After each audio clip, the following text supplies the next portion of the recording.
Goeiemôre, dit is Dinsdag die 6de Mei.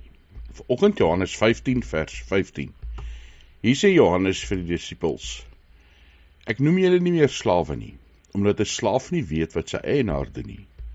Ek het julle egter vriende genoem, omdat ek alles wat ek by my Vader gehoor het, aan julle bekend gemaak het.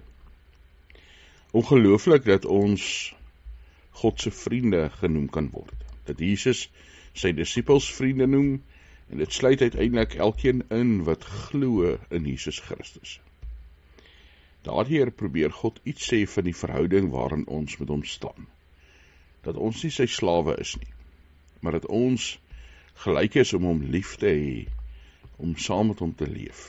Dat hy in ons bekend maak wat hy wil hê ons moet doen, hoe hy wil hê dat ons moet lewe, wat in ons lewens gebeur.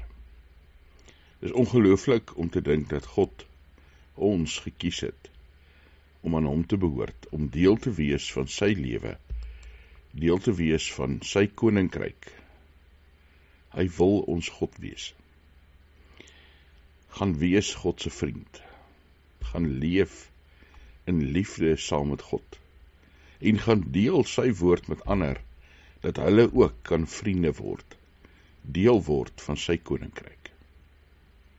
Here, baie dankie dat ons aan U kan behoort, dat ons kan weet U het ons lief, ja Here, U het ons gekies, dat U ons vriende noem, deel maak van U huisgesin, van U familie.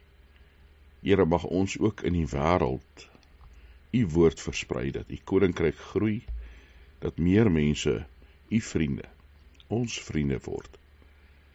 Mag ons as geloofsgemeenskap mekaar ondersteun en dra, met liefde en met genade. Ons bid vir mekaar, Here, ons bid vir elkeen wat nood het, seer het, pyn beleef, Here, in die hospitaal is, hartseer is. Elkeen wat bang is en bekommerd is oor môre. Geef vir ons U krag en U hoop. In Jesus Christus se naam. Amen.